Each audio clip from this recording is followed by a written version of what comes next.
Apolinho Washington Rodrigues, o que é pífio? Rapaz, o que é pífio? Pífio é essa implicância que a mídia jovem, os menudos da imprensa, tem com os campeonatos estaduais. O campeonato estadual é a razão de ser da paixão do torcedor. Toda a minha paixão pelo Flamengo nasceu ouvindo o primeiro tricampeonato, 42, 43, 44, pelo rádio. E a torcida do Flamengo, do Vasco, do Botafogo, do América, do Corinthians, do Palmeiras, do São Paulo, do Grêmio Internacional, ela foi forjada nos estaduais. E esses caras agora resolveram que o estadual não vale nada, que não presta. E tem um exemplo aí da decisão Fla-Flu, que a televisão registrou uma audiência de quase 25 milhões de telespectadores. Então vale alguma coisa. O que não é patético, Apolo? Não é patético, é exatamente o oposto disso. É a nossa paixão pelo futebol, é o futebol bem jogado, é o futebol disciplinado. Embora eu, por exemplo, goste muito, de vez em quando são arranca-rabo. E isso também o torcedor gosta, as pessoas condenam, a gente, para ser politicamente correto, condena, mas a galera gosta quando o pau come no campo, enfim.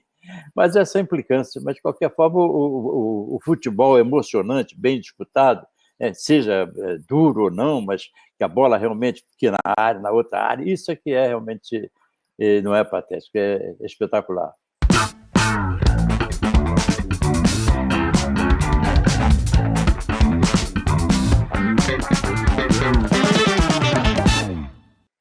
Esse é o Dividida do UOL Esporte. O convidado de hoje, o entrevistado de hoje, é nada mais, nada menos que, para mim, o maior comunicador do rádio esportivo do Brasil. Aliás, o maior comunicador do rádio, porque não é só nos esportes que o Washington Rodrigues e o Apolinho atua, né? Ele já teve o Show da Madrugada, tem o programa do Apolinho. Eu era garoto, eu escutava sábado à noite Show da Madrugada. Tinha o Alberto Brandão, o repórter Sabonete, ele passa em cada lugar, e o Brandão rodava pela cidade, né, ia para a Baixada Fluminense, aquelas quebradas todas, onde tudo acontecia na madrugada.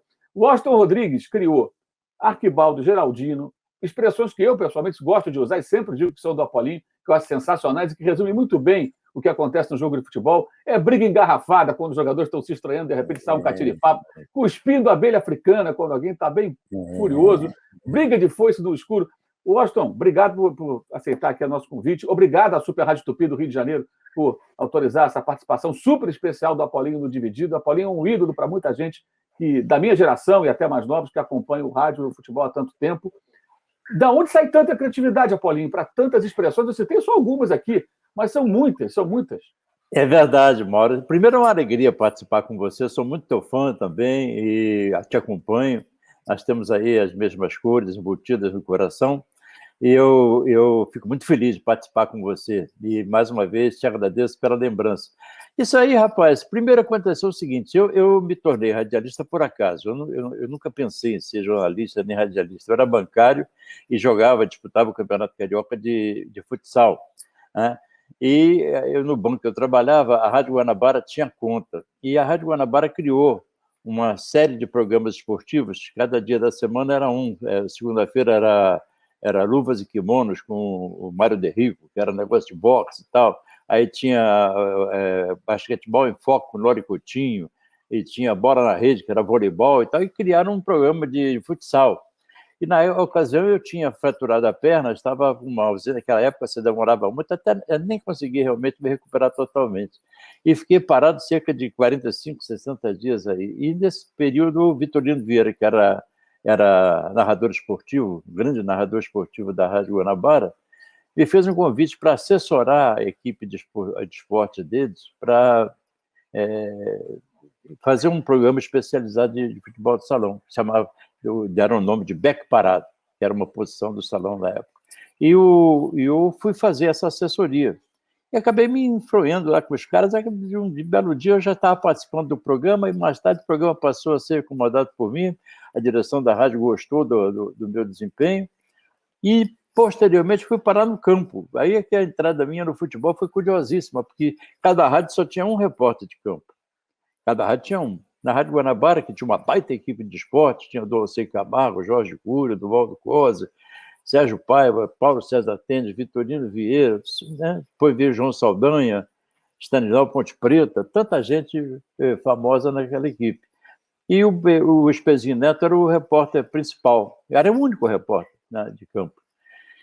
E um belo dia houve um problema com ele, o Mário Viana, que era o comentarista de arbitragem, num sábado à tarde, num jogo do Vasco, Vasco e Bom Sucesso, parece. O Mário Viana, quando a bola entrava, o locutor gritava gol, e o Mário Viana dizia se o gol era legal ou não, ele gritava gol, legal, ou então banheira, e aquelas coisas dele. E num determinado momento o Vasco fez um gol, e o Mário Viana gritou gol, legal. Aí o Bermuda atrás do gol gritou assim, gol legal, uma conversa, foi com a mão. Aí o pau comeu entre os dois, e a rádio afastou os dois no fim de semana. Aí me ligaram perguntando, sei cá, você conhece futebol também? Você joga futebol? Jogo futebol. Você daria para você quebrar um galho e fazer domingo aqui o repórter de campo?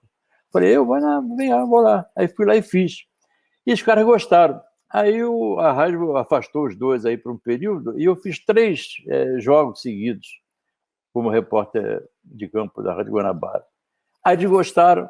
Aí o diretor-geral, que era o Amílcar de Carlos, e o diretor artístico, que era o Dolar Tanos, eles me chamaram para conversar e disseram, cara, você não quer também fazer o futebol com a gente e tal? Ué, fácil. Aí passaram a me dar um cachezinho especial para fazer o futebol e criaram a transmissão dos jogos de aspirantes, que começava a 1h da tarde, o principal era 3 horas. Aí eu passei a fazer o futebol. E eu tinha muito medo de errar, né, no português. Então comecei a substituir palavras que eu tinha dúvida por palavras, e eu falava, por exemplo, vou dar um exemplo, Crasso, opta ou opita? Aí eu falava opta, e ria. Quer dizer, se eu tivesse errado, o pessoal achava que eu estava de sacanagem. E comecei a criar, então, alternativas. E aí eu comecei a criar os Geraldinos aqui, Baldes, Macário. Macário eu não sabia se era Maqueiro ou se era Macário. Eu falava, Macário, kkkk. Aí o pessoal achava que eu estava de sacanagem. Aí, e virou Macário. Todo mundo, o pessoal chamou os caras de Macário. Aí, a partir daí, tem mais de 100 expressões que estão hoje usadas por todos. Briga de cachorro grande, molha que é mais. Enfim, tantas coisas que vieram assim, da tentativa de escapar de uma crítica por falar errado o português. É muito legal, né? Porque realmente você já lembrou umas 2 aí que são bem marcantes, né? E que ficam muito gravadas na memória do ouvinte, na memória de quem acompanha o futebol, especialmente quem acompanha o rádio no Rio de Janeiro. Conta pra gente, Washington, por que Apolinho, né? Eu conheço a história, mas certamente muita gente que está acompanhando não conhece. Exatamente isso. Eu comecei, então, aí no ano seguinte, o Bermuda saiu da Rádio Guanabara e eu fui promovido a repórter titular. E aí fiz um ano muito bom primeiro, aí eu cheguei lá em 1962, né? Depois, em 63, eu fiz o campeonato e aí havia um concurso na revista do rádio, Melhores do Ano e tal. Eu não sei se foi 62 para 63, 63 para 64, sei lá. Sei que eu ganhei lá o prêmio de melhor repórter de campo. E aí, posteriormente, o Jorge Cury, que já estava na Rádio Nacional, me convidou para ir para a Rádio Nacional em 1966. Aí eu fui, em 66 não, perdão, em 1965, 64 para 65, eu fui para a Rádio Nacional. Agora não estou me lembrando da data exata. Mas aí fiquei na Rádio Nacional até 69. Em 69, o Valdir Amaral me convidou para ir para a Rádio Globo. Criou-se ali, pela primeira vez no rádio, no Brasil inteiro, uma dupla de repórter de campo, eu e Denis Menezes. E o Celso Garcia, que era também narrador esportivo, grande rubro-negro, que levou o Zico para o Flamengo, o Celso Garcia batizou de Os Trepidantes. E aí começou uma dupla e a gente tinha um espaço grande nas aberturas de transmissão para fazer um bate-papo ali, trocando notícias e tal, que acabou caindo no gosto da galera e se transformou assim num fenômeno.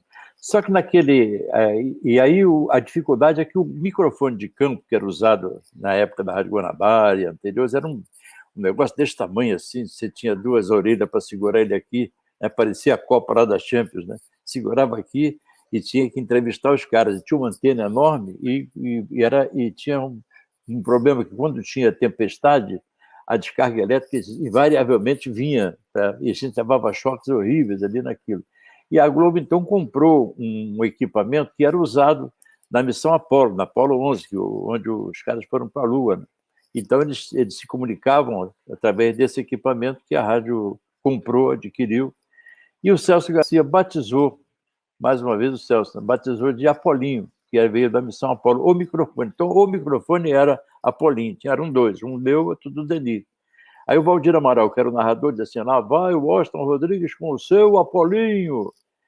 E o torcedor da Geral, ali, o Geraldino, ele não sei por que, ele não, talvez pelo nome, o Washington era mais difícil, né? Ele gritava, o seu Apolinho, o seu Apolinho, o seu Apolinho. E os colegas que davam sempre ali circulando junto comigo, de sacanagem, começaram, seu Apolinho, me apelidaram Apolinho. Aí eu peguei, assumi o Apolinho, registrei, estou até hoje com ele. Mas nasceu do fato do microfone se chamar Apolinho. Washington, essa era uma época do rádio, você falou de algo que para mim é bem marcante, porque foi na minha infância ali, quando eu comecei a acompanhar futebol, eu escutava, evidentemente, essas transmissões dos Trepidantes, e era, de fato, uma dinâmica diferente, né? Porque quando abria a jornada, você estabelava, você e o Deli, e informação, um Fla-Flu, uma do Flamengo, uma do Fluminense, uma do árbitro, outra do Fluminense, outra do Flamengo, e aquilo era um bombardeio de informações que ia preparando para a transmissão do jogo, né? E o rádio tinha um papel muito importante, né? A gente começava a escutar o rádio meio-dia, no caso no Rio de Janeiro, os clássicos eram às 5 da tarde, e a gente ficava ouvindo ali os debates, as notícias, as chegadas dos times ao Maracanã, na sequência, o jogo preliminar já às 3 da tarde, né? Escutávamos toda a preliminar. Isso, e quando estava no estádio, a gente levava o radinho e ficava no ouvido, né? Não tinha esse negócio de fone que a gente está usando agora. Era o egoísta, mas pouca gente usava, né? A gente ouvia no rádio mesmo, grudava o rádio no ouvido. Eu lembro que eu levava a rádio, meu pai levava a rádio, os dois levavam rádio para o Maracanã, para escutar também vocês. Eu conversava com o torcedor, eu me ouvia no campo, que a audiência era tamanha, que a gente conversava com o torcedor. Eu apresentava um jogador, olha aqui o fulano, aí os caras, parecia um programa de auditório, parecia um programa de chacrinha. E a galera respondia. Depois eu ia na arquibancada, circulava e falava, estou falando de Maracanã com 150 mil pessoas, 160, 180 mil pessoas. Teve um jogo em 1950, aí eu estou falando como torcedor, nessa época eu era torcedor, mas teve uma decisão Vasco e América do Campeonato Carioca de 50, com 123 mil pagantes. Eu me lembro que no rádio se dizia, o público hoje, lamentavelmente, em função do mau tempo, é de apenas 123 mil pessoas. Bom, apenas 123 mil. Então, um jogo comum, um jogo sem expressão, tinha 80 mil pessoas, 60 mil pessoas, que era considerado fraco. Então, a gente falava com o torcedor, se interagia com o torcedor. Um dia de Fla-Flu, né? Era dia de Flamengo e Vasco, Flamengo e Botafogo, grandes clássicos. Eu subia naquela passarela da estação ferroviária para ver o trem parar e descer aquela massa de dentro do trem, né? Aquela galera saindo, cantando com bandeira, enfim. Era um negócio assim extraordinário, né? Hoje está muito chato aquela coisa, os caras sentadinhos, batendo palma, parece que está assistindo jogo de tênis ou de golfe, sei lá de quê. Os caras batem palma, não pode gritar, não pode xingar, não pode fazer, não pode virar. Está muito chato isso aí. Eu queria te perguntar sobre isso, né? Você viveu assim os melhores momentos eu gosto de falar do nosso Maracanã, porque era meio que uma extensão da nossa casa, né? Para você que trabalhava, para a gente que era torcedor, a gente frequentava o estádio, se sentia bem no estádio, conhecia cada pedaço do estádio que você frequentava, se fosse na arquibancada, na geral. E como é que você vivenciou todas essas transformações que resultaram naquilo que temos hoje? É outro estádio, né? Fisicamente é o mesmo lugar, mas é outro estádio, com esse padrão de comportamento que você acabou de citar. Como é que é para você que viveu tudo isso, ir hoje ao Maracanã e ver o que se transformou o futebol sob esse ponto de vista de comportamento? Você não vai acreditar. Maracanã, eu estudava no Instituto Lafayette, agosto de 1948, se não me engano, dia 12 de agosto de 1948, foi lançada a pedra fundamental do Maracanã. Eu convenci os colegas a matarmos aula para ir assistir. Para levá-los, eu falei, olha, vai todo mundo, Ademir, Zizinho, Jair, os craques da época, né? Eles vão lá e tal, e todo mundo, então vamos. Aí matamos aula e fomos a pé. O Instituto Lafayette era na Rua do Aquilobo, na Tijuca. Nós atravessamos a Campos Salles toda a vida, em Bituruna, chegamos no Maracanã, onde era o hipódromo. Então era um terreno, só onde o Maracanã seria construído. Aí queriam me bater porque não tinha Zizinho, não tinha Ademir, só tinha dirigente e pessoas da prefeitura e tudo mais. Resultado, os caras ficaram buzina comigo da vida porque nós perdemos um tempo enorme. Também fiquei esperando ali, não consegui entender nada. Desenterraram, botaram lá a pedra fundamental, estava lançada a pedra fundamental. Então eu estava no berçário do nascimento do gigante. De lá para cá, nunca mais eu fiquei ausente. Assim que o Maracanã, primeiro campeonato, 1900, primeira Copa do Mundo, eu assisti o jogo Brasil-Iugoslávia, 2-0 Brasil. Foi o primeiro jogo que eu fui, que meu pai não me deixava ir, comida, era muita gente e tal. Também não fui à final do Brasil-Uruguai, graças a Deus, escapei dessa, porque eram 200 mil pessoas, meu pai não deixava, meu irmão queria me levar. Mas em 1950 eu vi o campeonato inteiro e a partir dali não parei mais. Então, Maracanã, eu estou desde a abertura do estádio, desde o lançamento da pedra fundamental, ou seja, passou a ser uma espécie de uma extensão da minha casa, do meu escritório de trabalho. A vida inteira eu fiquei ali dentro. Era outra coisa, era outro estádio. Quando você fala do Maracanã, você tem o Maracanã e tem isso que é hoje, que é um belo estádio, um estádio bonitinho, mas não tem nada a ver com a essência que nós conseguimos construir, dessa magia que o mundo inteiro extasiado. Quando chegava um turista, eu gostava de fazer isso. Eu, como repórter, quando chegavam os ônibus com turistas, eu acompanhava os caras. Quando eles entravam naquele elevador que se abria lá no sexto andar, quando abria a porta, que eles viam aquela massa, eles tinham uns que choravam, eles ficavam olhando aquilo sem entender o que era aquilo. O elevador abria, você já saía você não caminhava para chegar no... Né? Você saía na cara da galera já, você olhava aquela... Um negócio lindo, né?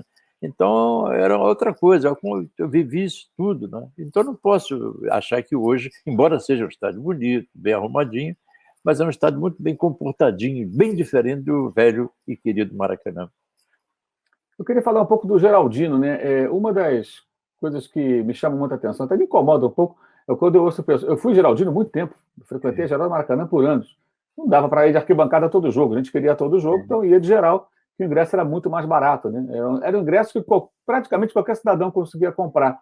E uma das características do Maracanã original, que eu acho mais importante, né, o estádio foi concebido nos anos 40, como você lembrou, é que ele comportava todas as classes sociais, né? O mais pobre é de geral, o cara com um pouquinho mais de dinheiro de arquibancada, tinha cadeira azul como opção ali, que era um preço entre um e outro, tinha cadeira especial para quem tinha grana para comprar a cadeira especial, tinha até uns camarotes meio escondidos ali atrás da cadeira azul, mas tinha. Ou seja, mesmo que você fosse um pé rapado sem grana, você tinha lá 3 contos do bolso, você comprava ingresso, você ia para o Maracanã ver seu time jogar.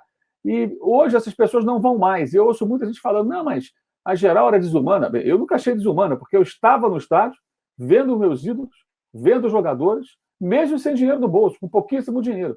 Hoje eu não poderia ir, hoje eu não teria condições. E hoje muita gente não pode ir, porque o ingresso ele mudou, a concepção do estádio é outra. O ingresso mais barato já é muito caro. Como é que você vê essa questão da transformação? Você que teve uma relação tão próxima com o Geraldino e os batizou, inclusive. É verdade. Você sabe que faz muita falta. A Geral faz muita falta. A Geral é a alma do coisa, porque a Geral tinha o poder de interagir com os jogadores e conosco. Você sabe que o repórter que fica atrás do gol, que no rádio se chama ponta, no início ele ficava de pé, porque ele precisava ter amplitude para ele poder dominar todos os ângulos ali, sem que fosse obstruído por um jogador na tua frente, você saía e tal. E você ficava em pé ali, amigo, você levava chinelo na cabeça, pilha, rádio de pilha, sapato, pedra, tudo. E aí nós chegamos à conclusão que não adiantava você estar ali de costa para o inimigo, os caras mandando tudo em você. E nós convencionamos que as rádios colocavam assim, os oleados atrás do gol e a gente sentava ali para não importunar a vida do Geraldino. Ainda assim, levava a pilha, porque eles queriam acertar o juiz, acertavam na gente. E o Geraldino, ele interagia também com os jogadores. A energia que ele passava para os jogadores, o jogador sente muita falta disso. Alguns até têm medo, mas, na verdade, você quer ver uma coisa, a presença do público perto é tão importante que no campo do Vasco, por exemplo, São Januário, o Vasco lançou o futebol de corredor, porque quando o Vasco estava em má fase, e tinha a torcida do Vasco aqui e a torcida do Vasco na social, começava a pegar no pé dos jogadores, os caras que jogam pela aba do campo começavam a vir para dentro. Aí afunilava. O lateral está cá no meio da intermediária, um e o outro aqui, pertinho do outro, com medo de levar a sapatada, Enfim, essa gente que fazia parte da história, que participava, ela tinha uma comunicação com os jogadores muito grande, e motivava, e levava. Eu já vi o próprio Zico dando entrevista dizendo que ele se motivava, ele corria olhando para Geraldo, interagindo com o Geraldino, depois de meter um gol. Porque ele via nos olhos do Geraldino, na expressão, nas lágrimas caindo dos olhos do Geraldino, ele estava vendo ali recompensado o esforço que ele estava fazendo em campo. Então, isso é uma troca de energia, né? O torcedor manda energia para o campo, o jogador devolve para o torcedor em empolgação. E esse é o combustível que alimenta toda aquela... Agora está muito quietinho, negócio de bater palminha e tal. Eu, sinceramente, eu sinto falta das torcidas organizadas, enfim. Mas hoje é assim. Washington, tem algum jogo do Maracanã que você se lembra como o grande momento assim, que você viveu? Ah, mas só tem vários. Eu, como torcedor, por exemplo, nunca mais me esqueço o tricampeonato 53, 54, 55. A decisão foi Flamengo e América. O primeiro Flamengo e América, um golaço do Evaristo de fora da área. Evaristo é o meu grande ídolo, né, entre todos os grandes ídolos que o Flamengo teve, né? O pessoal que é mais dessa era de agora, o grande ídolo é o Gabigol, né? Então, os ídolos são sazonais. Já teve o Doval com o ídolo, já teve Silvio Batuta, né? Zico, o grande ídolo, a referência da história do Flamengo, Zizinho.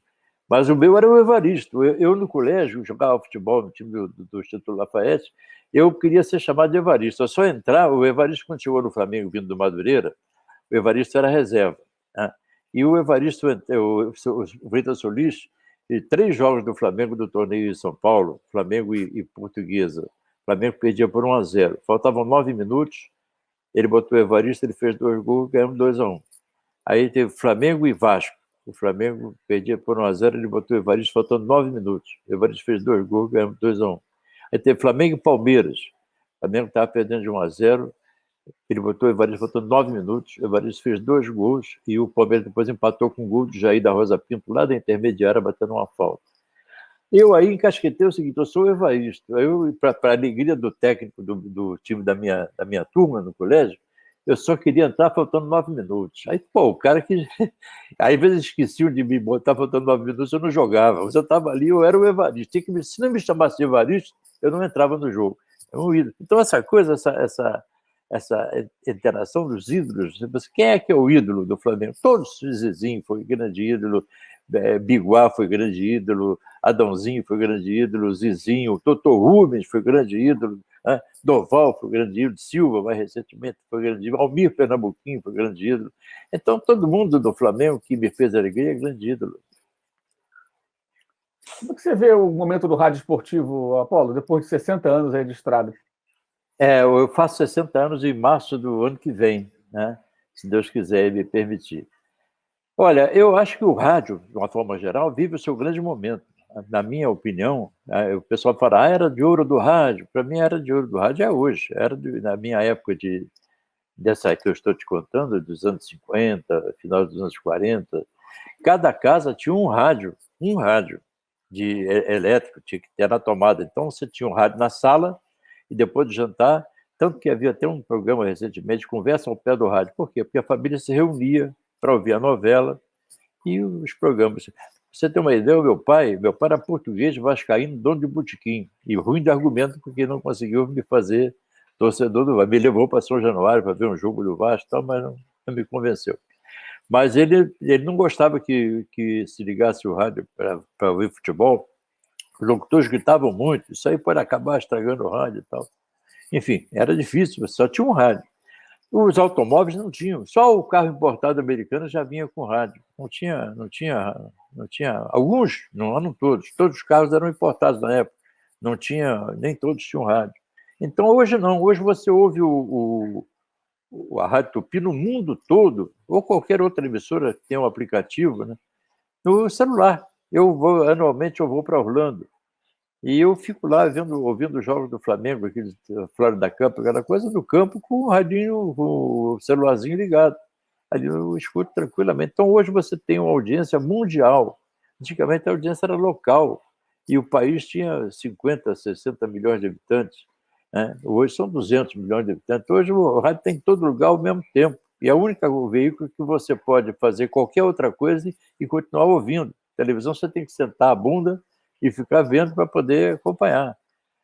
O rádio não. O rádio, em qualquer lugar que você esteja, o que você estiver fazendo, você pode perfeitamente estar ouvindo sem problema nenhum. Então, a era de ouro do rádio, para mim, é hoje. O rádio esportivo está muito vivo. No Rio, houve uma pequena queda. Você vai a São Paulo é muito forte. No Rio, com a Rádio Globo praticamente aí saindo da briga, aconteceu uma defasagem muito grande. Quer dizer, eles continuam lá, eles têm uma bela equipe de esporte, com o Penito, com a turma toda, o Heraldo, mas não tem a mesma pujança que tinha antigamente, que eles participavam de tudo, chegavam primeiro, na nossa época lá, né? Eu, Zé Carlos, a equipe que está hoje na Rádio Tupi, né? Praticamente, então você repara que todo mundo que está na Rádio Tupi, o Clóvis, o Barbosa, Antônio Carlos, eu, Zé Carlos, isso era o time da Rádio Globo, né, na época. Então, houve realmente uma queda, né, que enfraqueceu um pouco o rádio do Rio. Você falou sobre o Zé Carlos Araújo, o garotinho, né, que vocês estão juntos já há algum tempo. Houve um momento que vocês não estavam mais juntos, voltaram novamente. Conta para a gente como é que foi, nos anos 70, aquela ida de vocês para a Rádio Nacional, que criou, inclusive, ali, revitalizou a Rádio Nacional, que era a Globo e Tupi, né, do Alcei, Jorge Cury e Valdir Amaral, e aí o garotinho contigo na Rádio Nacional, aí a coisa cresceu na Rádio Nacional, passaram a ser três emissoras brigando muito pela audiência. Como é que foi esse momento? Foi incrível. Eu estava na Rádio Tupi na época e o garotinho estava na Rádio Globo, né? Foi a nossa primeira separação. Nós estávamos juntos na Rádio Globo, o garotinho ia trabalhar fardado do Colégio Pedro II, né? Ele era garotinho. Ele tem garotinho até hoje, só que hoje é o garotinho há mais tempo. Então, ele estava na Globo e eu na Tupi, e o governo, na época, quis revitalizar a Rádio Nacional. Então, os caras em Brasília bolaram uma rede nacional de rádio, né, interligando o Rio, Brasília, a Amazônia.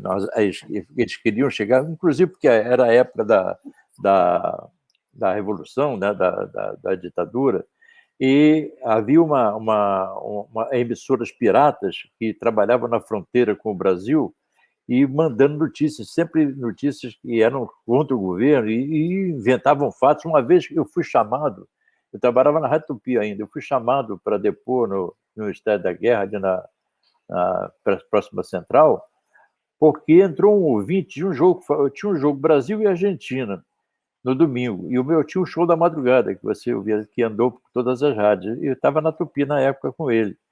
E eu fiz uma pesquisa, aquela brincadeira, quem é que vai ganhar, Brasil ou Argentina? Deu seu palpite e tal. E entrou um camarada no ar, eu estava ao vivo, o cara no ar, né? Ele entrou no ar e disse: Posto, você está fazendo pergunta, o programa é gravado? Eu falei: não, não é gravado, você está falando aqui comigo. Pois é, mas o jogo já foi.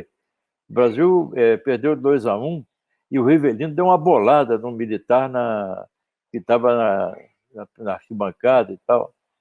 Aí eu falei: pô, mas tá brincando? Não, tô brincando não, o jogo já foi 2-1, fez 1-0 o Brasil, a Argentina virou e tal. E contou uma história terrível. E eu não tinha como. Eu falei: tá bom, tá bem, obrigado, até logo, desliguei o telefone. E aí os caras foram ver, esse cara fazia parte desse esquema. E eles propagaram, eles transmitiram esse jogo de forma fictícia, né? Inventando uma série de episódios que não aconteceram. Então a rádio fez todo um bloqueio, né? Ele criou a rádio de Boa Vista, enfim, toda a rede de rádio da Rádio Nacional, botaram um transmissor de 500 quilos em Brasília, que se ligasse tudo era capaz de ficar sem luz a cidade, e fizeram então uma equipe de esporte, fizeram uma pesquisa para ver quem é que o povo de lá queria ouvir no rádio. Nessa pesquisa deu o Zé Carlos, eu, o Deni e o João Saldanha. O João Saldanha, por motivos óbvios, se negou a aceitar o convite. Então chamaram o Gerson. Na época estava começando como comentarista. O Gerson topou. Aí, no dia da nossa apresentação, fizeram um coquetel para a imprensa para apresentar a gente. Nesse dia, o Globo saiu com um editorial contra a Brasília, por ter feito isso, ter tirado o Zé Carlos da Rádio Globo e eu da Rádio Tupi e tudo mais, e dizendo que era uma emissora do governo, que estava competindo, enfim, tem um cacete redondo lá o pessoal de Brasília. Aí, no meio do coquetel, e o Gerson não apareceu no coquetel, não foi. No meio do coquetel, veio a ordem de Brasília para suspender a festa. Eu já tinha me demitido da Rádio Tupi. O Zé Carlos não tinha se demitido ainda da Rádio Globo. Mas eu me demiti da Rádio Tupi para aceitar o convite, assinei o contrato e tudo. Aí os caras suspenderam isso dali para reavaliar o projeto. Aí foi todo mundo embora, pediram desculpa, a imprensa foi todo mundo embora. E eu fiquei lá. Quando os caras, vem cá, Washington, não, era um pouco. Eu me demiti lá, o que eu faço agora? Aí os caras, pô, peraí, ligaram para Brasília, o Washington se demitiu lá. Aí os caras mandaram me contratar, assim mesmo, nas bases que eu tinha combinado. Eu fiz, o meu contrato já estava assinado, foi mantido, e eu fui contratado, até que eles foram lá, tempos depois, eu fiquei ainda um tempão sozinho com a equipe que estava lá na Rádio Nacional, até que conseguiram desvincular depois o Zé Carlos, se acertaram lá com Brasília, aí o Zé Carlos veio para se juntar a nós nessa equipe, que acabou sendo um sucesso estrondoso. O Gerson não quis ir, saiu, aí entrou o Mendes, aí ficamos o Zé Carlos, eu, Denis e Mendes, né? Aí se montou essa equipe, que aí vieram outros que eram da Globo, Maurício Danadinho, Menezes, aí lançamos o Elcio Venâncio, o Heraldo Leite, tantos outros que montamos essa equipe vitoriosa que você acompanhou. Foi nessa época que você saiu do repórter para o comentarista? Aconteceu isso na Copa de 78, na Argentina. Estava muito frio naquela época, essa época de Copa do Mundo de junho, né? Que é muito frio na Argentina. Nós estávamos, depois do jantar, batendo papo no saguão do hotel, conversando, todo mundo ali. Naquela época a gente ficava junto com a delegação e tal. E o almirante Herano Nunes era o presidente da CBF, e ele, que na época era a CBD, ele veio e se juntou a nós. Eu não sei se naquela época já era a CBF, acho que já era. Aí ele se juntou a nós e começou a bater papo. E lá pelas tantas, ele virou para o Zé Carlos e disse, pô, Zé Carlos, eu acompanho muito o trabalho de vocês aí, estou admirado como é que vocês conseguiram fazer isso na Rádio Nacional, sucesso total e tal. Eu acho, inclusive, que eu acompanho muito o Oster, eu acho que ele poderia ser comentarista, porque eu sempre me preparei para outras coisas, para poder ter uma sobrevida no rádio. O repórter de campo, você vê o próprio Denis, que foi um dos maiores repórteres que eu conheci, o Denis se especificou em ficar só como repórter e depois teve dificuldades. Quando chegou a idade e tudo mais, parar de correr atrás de jogador, já não dá mais. Enfim, eu pensando nisso, eu sempre fui cavando alguma coisa para ter uma sobrevida. Então fazia um programa na Rádio Nacional Zero Hora, que era o último programa da noite, que foi o pai do show da madrugada, né?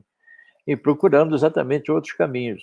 E ele falou isso. Aí o Zé Carlos se empolgou com a ideia, me chamou, vamos fazer o seguinte, vamos embora, você vai ser o segundo comentarista. Você mas de jeito nenhum. Eu não conheço nenhum segundo no rádio que tenha passado para primeiro. Nenhum. Todo mundo que é segundo, morreu segundo. Então, segundo eu não sou, não. Eu sou o primeiro repórter, por que eu vou fazer o quê de segundo comentarista? Não quero. Não aceito. Aí não aceitei em 78. Em 80, o Zé Carlos voltou e disse, vamos fazer e tal. Vamos fazer o seguinte, vamos fazer uma dupla, você e o Mendes. Aí o Mendes deu muita força, o Mendes é um parceiraço, né?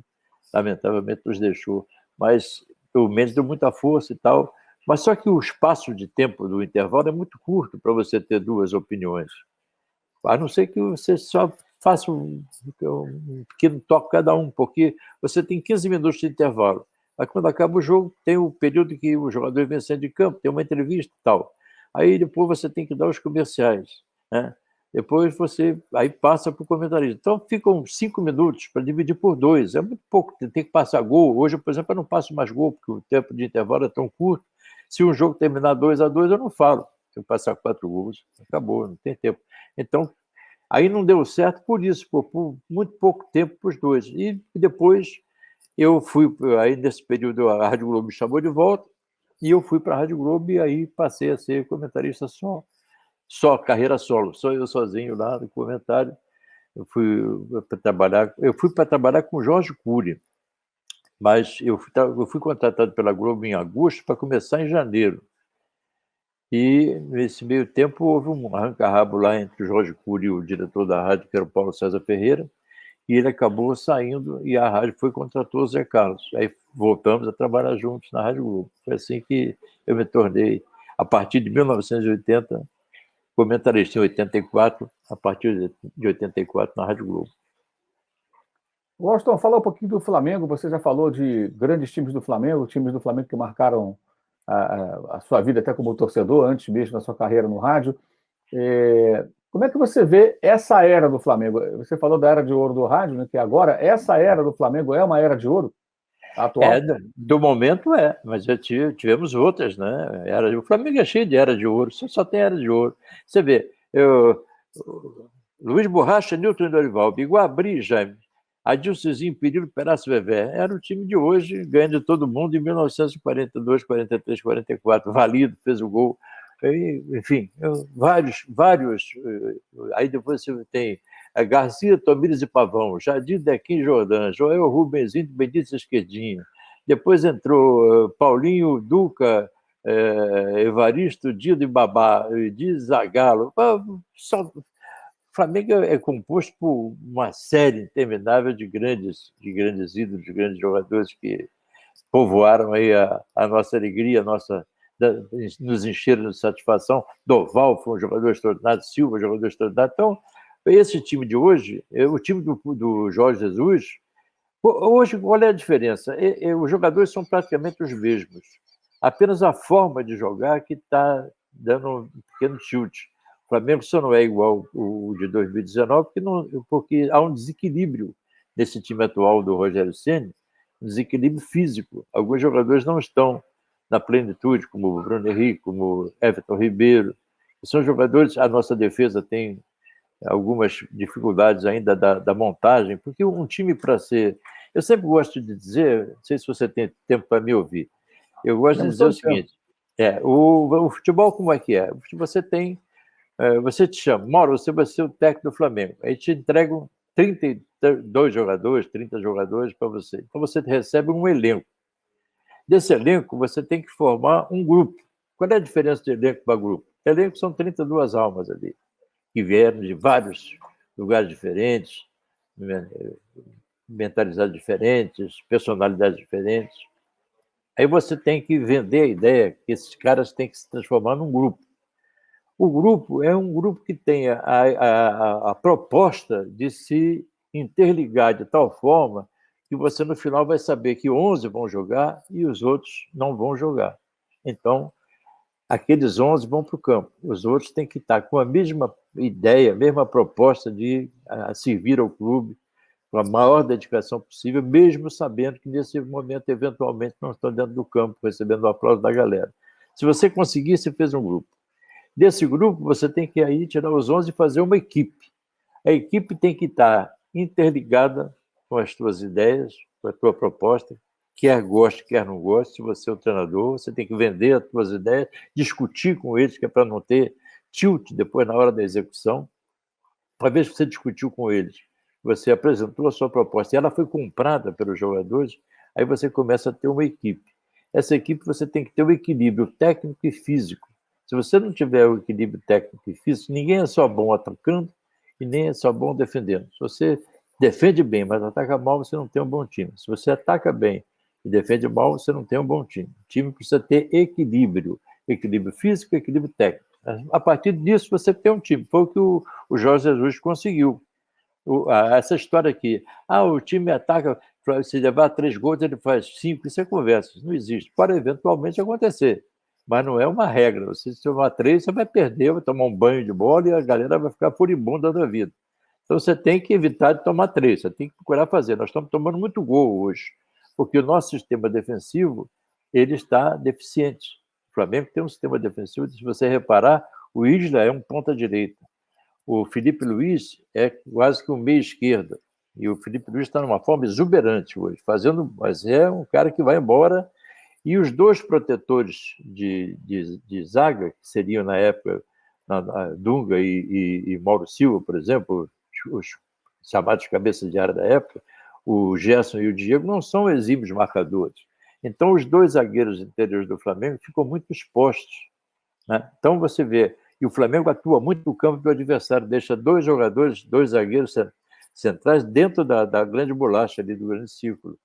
Então, quando você pega um adversário que joga pelo lado de campo com jogadores de velocidade, o Flamengo tem muita dificuldade de fazer a recomposição. E finalmente, o problema que nós estamos enfrentando hoje, das bolas aéreas, que atormentam a vida. Bola parada não entra, né? Mas o que eles chamam de bola parada é uma cobrança de falta lateral, de escanteio, né? Falta frontal, que você levanta na área e você tem a indecisão. E essa indecisão nasce de um defeito. A criança, o primeiro presente que um menino ganha é uma bola, né? Então, esse fascínio pela bola leva o jogador de futebol a estar permanentemente querendo estar ligado nela. Quando tem um escanteio, se você reparar, a bola está viajando, os caras estão olhando para a bola. A bola lá em cima ela não faz mal a ninguém, ela não vai entrar. Enquanto ela está viajando, ela não está oferecendo perigo nenhum. Então, agora, tem um cara aqui entrando nas tuas costas, você tem que estar atento a ele, não a bola. Quando a bola chegar mais perto, aí você vai na bola, você tem que estar mais preocupado com isso aqui. E a gente tem cometido erros assim. A bola cai na área do Flamengo, aí o zagueiro é surpreendido. Então, por isso aqui não é ainda uma máquina. Individualmente, o Flamengo o maior time que o Brasil possui nesse momento. É o time do Flamengo. O time do Palmeiras vem um pouco depois e tal. Estou vendo o São Paulo se fortalecendo um pouco, o próprio Atlético Mineiro está se fortalecendo bem. Mas o Flamengo tem o melhor elenco, mas precisa fazer desse elenco o melhor time. Paulinho, é inevitável lembrar a sua passagem como técnico do Flamengo, até depois de tudo isso que você acabou de falar, né? Em 1995, você comandou o Flamengo, chegou até a final da Supercopa, né? O Flamengo tinha Romário, tinha Edmundo. Conta um pouquinho dessa história para gente. Ali para mim foi uma pós-graduação, né? Porque você comentar futebol, você chega lá na cabine, bonitinho, banho tomado, senta e olha o campo e analisa a festa. Agora, você tem, como treinador, que fazer a festa. Você tem que preparar os salgadinhos, você tem que fazer o bolo, botar a velhinha, mas é você que tem que fazer isso. Então, eu descobri muita coisa. Né? Para mim, foi fantástico aquilo ali. Eu aprendi demais, muito mesmo, com os jogadores. Eles me ensinaram muita coisa. Porque a gente tinha uma impressão, eu, por exemplo, tinha a impressão que quando chegasse ali, eu ia encontrar Romário, Edmundo, Sávio, Márcio Costa, Pingo, o Ronaldão, Aguinaldo, aquela turma toda, Lira. Os caras, sabe, vão chegar lá e... Mas não é assim. Essas pessoas são seres humanos como nós. E eles têm as mesmas sensibilidades, os mesmos medos. O pavor de fazer mal feito, o pavor de errar, o pavor da crítica. Então, quando você entra no vestiário e saca que eles não estão super-homens, estão seres humanos como qualquer um de nós, você sente a necessidade de começar a conversar com eles mais do que qualquer outra coisa. No sentido de que eles se sintam mais à vontade, mais confortáveis, sem aquela pressão. Porque você não tem ideia, rapaz, eu também não tinha. Você no vestiário, nesse jogo que você citou, da decisão da Supercopa, a Supercopa era a reunião dos campeões da Libertadores, só tinha campeão. Né? Então, você enfrentar esses times é uma dificuldade. Então, você está no Maracanã, por exemplo, num jogo, Flamengo e Cruzeiro, Flamengo e Vélez, Flamengo e... O Vélez não foi no Maracanã, mas Flamengo e Cruzeiro foi no Maracanã. Flamengo e Independente, a final foi no Maracanã. Você está no vestiário, você querendo conversar, e você ouvindo e aquilo balançando na tua cabeça, você diz, meu Deus do céu, esse é um gigante que está ali fora. E eu criei essa expressão, Flamengo é um gigante que se alimenta de vitórias, não deixa o bicho com fome, não deixa o bicho com fome. E eu descobri que os caras também entravam em pânico como qualquer um ser humano, de sentir a responsabilidade de entrar em campo e fazer o que os caras estavam lá esperando que você fizesse. Então, eu sempre fazia uma preleção para eles, dizendo o seguinte, amigos, quando a gente fazia isso, eu não sei se vocês se lembram, eu entrava em campo junto com eles. Vamos entrar em campo, vamos parar 10 segundos só e olhar para cima. Vamos olhar para a arquibancada. Essa gente que está ali, muitos deles não tinham condições de estar ali. Ou eles pularam o muro, ou eles pediram vale para o patrão, ou eles tomaram o celular na rua dos outros para vender, arrumar o dinheiro para poder estar aqui, assaltaram, ou largaram a mulher em casa sem o dinheiro para a feira, para usar o dinheiro para estar aqui. O que eles querem? Vitória? Não, eles querem vitória. Isso é evidente que eles querem vitória, mas eles querem que vocês façam aqui o que eles fariam se estivessem aqui, ou seja, doar. Você não precisa ser torcedor do Flamengo, você não precisa sofrer o que eu sofro numa derrota. Mas respeite a minha dor, respeite a dor dessa galera. Então vamos olhar 10 segundos para eles, para vocês terem uma noção. Você pode ter certeza que você vai enxergar os olhares em cima de você, pedindo, me ajuda, ganha esse jogo, corre, porra, entendeu? Então, isso funcionou muito nessa Supercopa. Nós jogamos só contra o Vélez Sarsfield, que era o campeão do mundo na época, dirigido pelo Carlos Bianchi, que era o Guardiola da época. Foi a minha estreia, inclusive. Os caras diziam assim, vai jogar contra o Vélez, campeão do mundo, o Bianchi? Bom, vai ser 8-0 para o Vélez, vai ser 6-0, vai ser 7-0, é o que eu ouvia. E eles ouviam também. E foi a minha estreia, quer dizer, eu entrei no baile já tendo que dançar com a mais feia. Aí, amigo, fomos para lá e ganhamos o jogo 3-2. Aquilo deu um embalo muito grande. A gente perdia por 2-1 até os 42 do segundo tempo. Eu botei o menino o Rodrigo Mendes no lugar de Jair, aos 36 minutos de jogo, mais ou menos. O Rodrigo Mendes empatou o jogo e o Edmundo fez o gol. O Fussab fez o terceiro, o terceiro gol aos 42, 41 e 43 minutos, fizemos 2 gols, ganhamos 3-2. Aí, amigo, eu quase tive um neném ali na beira do campo e tal, né? Fui para a churrascaria, estava na Argentina, saí dali, fui para a churrascaria, comi churrasco, tomei vinho. O dia amanheceu, o cara querendo fechar, vai fechar porra nenhuma, eu estou aqui, eu quero acreditar no que aconteceu. E foi assim que começou. E nós foi uma experiência maravilhosa. E essa descoberta que eu fiz. E o jogador sente, sim, senhor, sente a pressão, sente a crítica, sente a injustiça.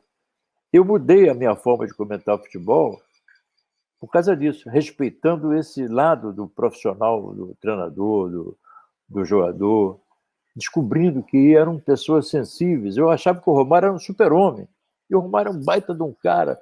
O cara me ajudou para burro. As pessoas rotulavam o Romário, opção de coisa, ou dizendo que o Romário fazia o que queria. O Romário é um dos caras mais inteligentes que eu conheci no futebol.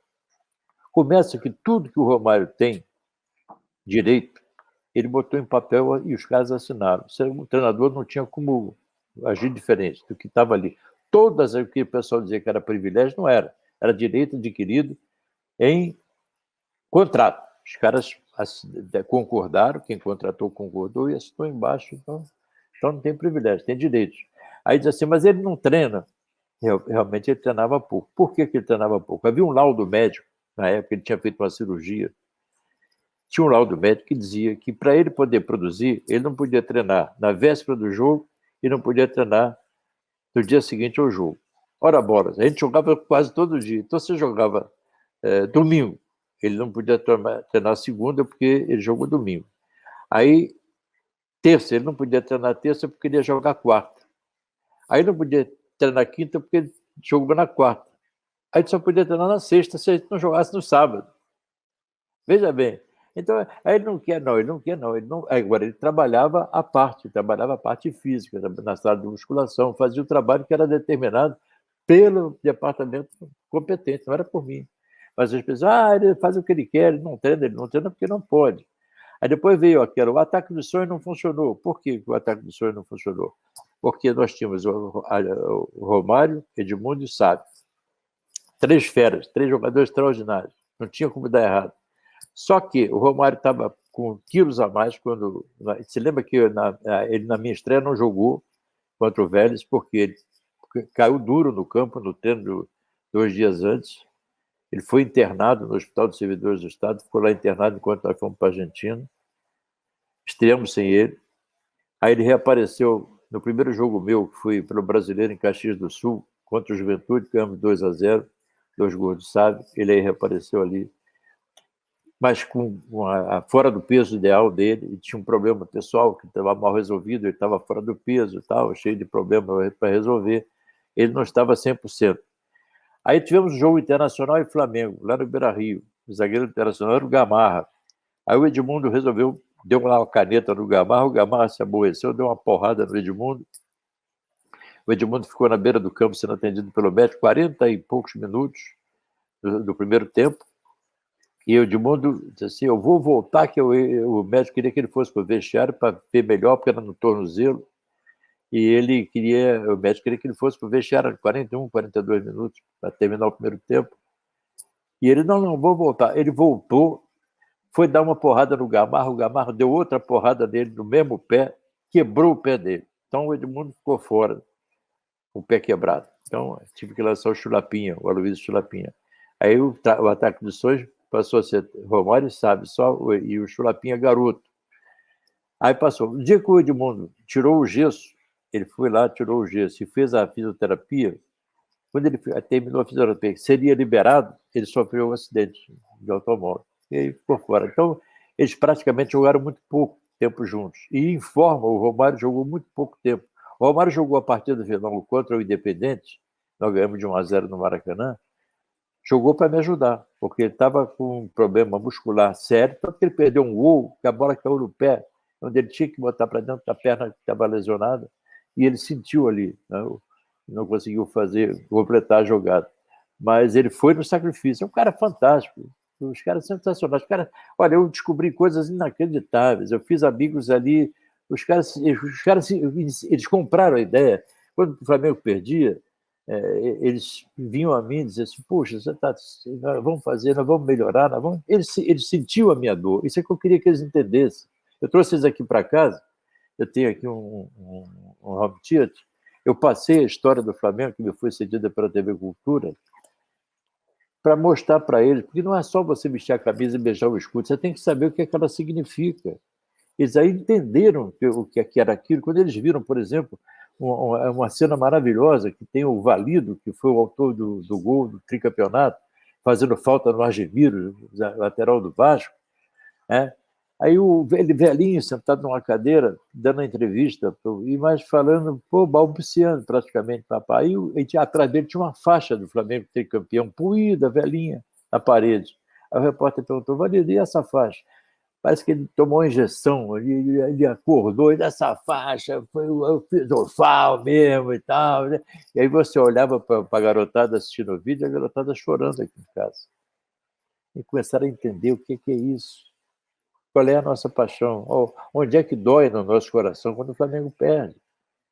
O Flamengo perde a minha mulher, que já nos deixou, quando os meninos eram pequenos, e aqui em casa todos são Flamengo, filhos e netos.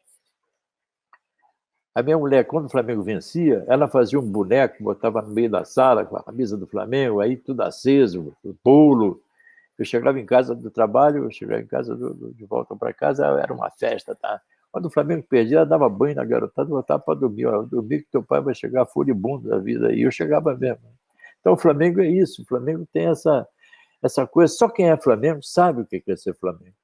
Eu não quero nada do Flamengo a não ser vitórias. Até hoje, eu me orgulho de ter participado 2 vezes, em 95 e 98, porque eu tive a oportunidade, Deus me deu essa oportunidade de servir no clube. Apolinho, só para arrematar essa história do Vélez, além da churrascaria, teve uma comemoração sua também famosa do vestiário. Você deu um mergulho, um peixinho, como é que foi isso? Eu entrei voando em cima dos caras, voando. Eu entrei em velocidade, dei um salto, entrei abraçando todo mundo, caí por cima de todo mundo. Foi uma lambança só ali no vestiário. Foi uma alegria, você não tem ideia. E eu até fui indelicado com o Pascoal, que era da TV Bandeirantes, que estava transmitindo o jogo. E os caras estavam jogando pilha em mim, estavam jogando tampa de... Tem um refrigerante que eles vendem no estádio lá, e tem uma tampinha que os caras amassam, fica igual a bola de gude. Pô, mandaram na minha orelha. Quando o Rodrigo Mendes estava aquecendo para entrar, soltaram foguetão no pé dele, eu chamava a polícia, pô, aí os caras não faziam nada. Aí na hora que saiu o gol da vitória, amigo, eu fui na grade, né? Fui na grade, comecei a esculhambar, a xingar os caras, perdi as estribeiras. Aí o Pascoal veio, naquela época isso não era permitido, o Pascoal veio, e eu achei, e agora? Eu falei assim, agora eles vão ter que cagar 1 quilo certo para ganhar da gente, lá também. Aí aqui nós metemos 3-0 neles lá em Uberlândia, com direito depois a 10 minutos de porrada daquela lance que o Edmundo tomou uma tapona do Zandoná e o pau quebrou. Qual a dividida que o Washington Rodrigues e o Apolinho não podem perder? Olha, rapaz, a bola dividida que eu não posso perder, o que eu não gosto, isso você quer saber? O que eu detesto? É isso? Uma bola dividida pode ser Pode essa? ser. Eu dou no meio da canela? Essa turma Sim. que fica depreciando o nosso campeonato estadual, dizendo que não vale nada. Isso só o jornalista que acha assim. O povo não, o povo ama o estadual, seja aqui, seja em São Paulo, seja. Você vê o que é que o torcedor de São Paulo vê? Você vai aí, o campeonato não vale nada. Aí você vê um profissional do gabarito, da história do Muricy Ramalho, chorando, sentado sozinho, porque o São Paulo foi campeão estadual. Acha que não vale nada? Um homem com a história dele, você acha que não vale nada ver um cara desse chorando porque o time dele foi campeão, com a participação, o trabalho dele? Isso aí. Pensa, o Dani Alves. Dani Alves é um cara multicampeão pelo mundo afora. Onde o cara foi campeão de tudo. Multicampeão. O cara lesionado, o cara vai para o estádio, bota a roupa sem poder participar do jogo, vai para o campo e se emociona dizendo que é campeão, porque ele tá sentindo a alegria de ter sido campeão, mesmo sem jogar, do clube que justificou a paixão dele pelo futebol. A paixão dele pelo futebol nasceu pelo amor dele por São Paulo. Onde é que ele criou? Os estaduais, meu Deus do céu. Para com isso, a ala jovem, cada um tem a sua opinião, quem sou eu para dizer que não, mas parem com isso, é uma competição importante, claro que não tem hoje o mesmo peso que tinha, porque antigamente era sozinha, você tinha, não era nem campeonato estadual, era campeonato carioca, o campeonato de 1950, 11 clubes, só tinha um clube de fora do Rio, que era o Canto do Rio, que era Niterói. Ali foi que nós forjamos a nossa paixão pelo futebol. Foi no Campeonato Carioca, no Campeonato Mineiro, Campeonato Paulista, Campeonato Gaúcho. É um Grenal, a decisão é um Grenal, o que movimenta? Esse jogo, o Fla-Flu, 25 milhões de espectadores acompanharam o Fla-Flu, né? E sem que a TV Record seja uma emissora líder nacional de audiência, ela conseguiu ser em função do Fla-Flu. Como é que você diz que não vale nada um negócio desse, rapaz? Isso é você até chutar contra a sua própria baliza. Você chuta contra o seu próprio produto que te sustenta. Né? Os caras vão para a televisão, sentam ali com aquele ar doutoral. Não, futebol, o campeonato estadual tem que acabar, não vale nada. E hoje ele tem a competição. Antigamente era só o Carioca, depois teve o Carioca e o Roberto Gomes Pedrosa, Rio de São Paulo, mais nada. Agora tem Campeonato Carioca, Campeonato Paulista, tem a Copa do Brasil, tem a Libertadores, tem a Sul-Americana, tem Campeonato Brasileiro. Pô, os caras fiam um torneio atrás do outro. E aí, evidentemente, que existem, fica achatado, cara. E como é o primeiro, ele sofre, vira praticamente uma pré-temporada. E ainda assim, produz o resultado que você viu. Paulinho, para encerrar, você viu e Já trabalhou... vai encerrar, pô? Tá tão bom. Infelizmente, por mim, a gente continuaria aqui nessa resenha por muito tempo. Vamos fazer o segundo capítulo um dia desse. Faremos, com prazer, vai ser ótimo. Mas você acompanhou de perto o Botafogo do Garrincha, o Fluminense do Rivelino, o Vasco do Roberto, o Flamengo do Zico. Quando passar essa era atual do Flamengo, vai ser o Flamengo de quem? Do Gabigol, né? Não é o principal jogador do Flamengo, tecnicamente, não acho. Mas é o cara do marketing do Flamengo. O Gabigol marcou a sua presença no Flamengo pela maneira de ser, pelos gols que ele marca, que são indiscutíveis. O Dadá Maravilha marcava até mais gol do que ele. E teve, Dadá criou, da mesma forma, para o marketing da época, ele era fora de série. Dadá, que é o único que, duas coisas que param no ar, beija-flor, helicóptero, e a terceira é o Dadá para no ar para cabecear, inventava aquelas histórias. E o Gabigol é isso. O Gabigol atrai a garotada, né? Ele faz o gesto lá, aquela coisa toda, o marketing dele é muito bem feito. Ele é um bom jogador, indiscutivelmente, mas não é o maior ídolo da história do Flamengo de jeito nenhum. Agora está já nessas prateleiras aí de baixo. Tem o Zico, tem o Evaristo, tem o Zizinho, tem o Doval, tem o Silva e tal. Ele vem aqui procurando o lugarzinho dele, mas ele é o personagem do Flamengo. Na minha opinião, os dois maiores jogadores do Flamengo do momento, tecnicamente, do momento, futebol é momento, né? Daqui a pouco não são mais. O Gerson e o Arrascaeta. Esse foi o Washington Rodrigues, o Apolinho, uma hora de papo com o grande nome do rádio esportivo do Brasil, criador de tantas expressões, uma referência para muitos de nós. Washington, muito obrigado por conversar conosco durante esses últimos 60 minutos. Foi muito bacana. Para mim foi uma honra, porque sempre fui seu fã, cresci ouvindo você no rádio, continuo escutando você. poder compartilhar aqui uma hora, batendo esse papo contigo, com todo mundo que está nos acompanhando, foi um grande privilégio. Muito obrigado mais uma vez. Eu te agradeço demais, agradeço a todos vocês aí pela paciência e a todos que estão nos acompanhando. Um grande abraço. E assim que você vier ao Rio, você vive em São Paulo, você vindo ao Rio, vem aqui, a gente vai queimar uma carne junto. Iremos. Grande abraço, Apolo. Obrigado a você que acompanhou. Esse foi mais um Dividida no All Sport. Até a próxima. Saudações.